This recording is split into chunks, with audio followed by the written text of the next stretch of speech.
Example 1, sketch each of the following and determine any x and y intercepts. So we're going to sketch this graph right here. To do this, I actually sort of look at what would the graph be without transformation. So it would be y is equal to log base 2x. And I don't necessarily need to write that out, but it helps me visualize when I need to put it in exponential form, what it would look like and how I can do a table. So then we'll apply the transformations.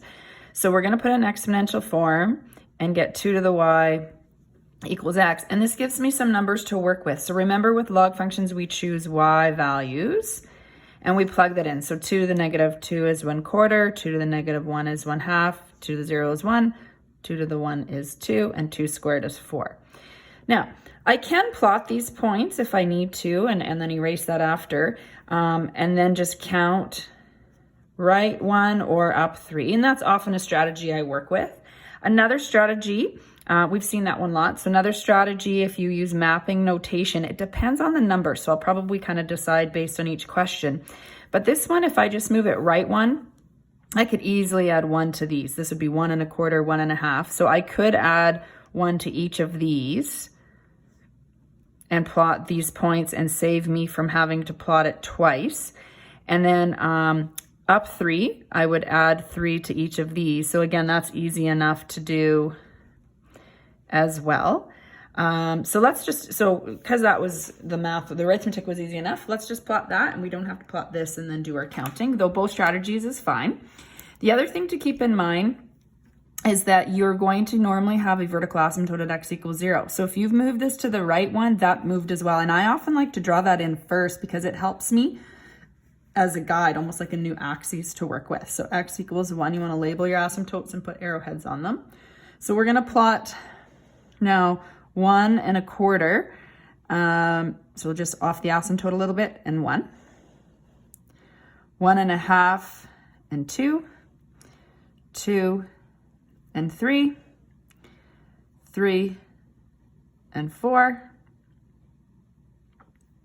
5 and 5.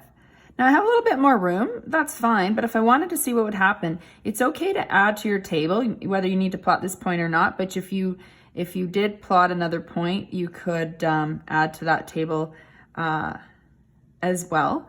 So let's just see, if we put a 3 here, what's 2 cubed? 8. So that's a good point to plot, that fits nicely on here. So we're gonna plot, oops, I need to transform it first, sorry. So we gotta add one here, and then add 3 here, so 6, 9, and 6. That makes more sense. Okay, so I like that point because it fits on there nicely. So I'm just kind of showing how you can add to your graph. So you've got your graph there. Let's talk about the x and y intercepts right now. So the x-intercept, I can clearly see it's going to be something between 1 and 2. It's going to be fairly close to 1. This was 1 1/4, so I actually know it's between 1 and 1 1/4. So let's see what that is. I don't want to just estimate that. I would have to figure that one out algebraically. So just like before, here's your equation. You're going to let y equal 0. So I'm going to plug a 0 into the equation. And let's look at how would we solve. So we get our first sort of chance to solve a little bit more with logarithmic equations. So you're going to put an exponential form, but you need to isolate the log with the argument first. So you're going to move 3 to the other side. So it becomes -3 is equal to log base 2 of x minus 1, which is the argument. Now you're going to put it in exponential form. So 2 to the -3 is equal to x minus 1. And now we can evaluate. So 2 to the -3 is 1 over 2 cubed, which is 1/8. So we get 1/8 is equal to x minus 1. Move 1 to the other side. So you're going to get x is equal to 1 plus 1/8, which is just 1 and 1/8. So that makes sense that would be plotted at 1 and 1/8.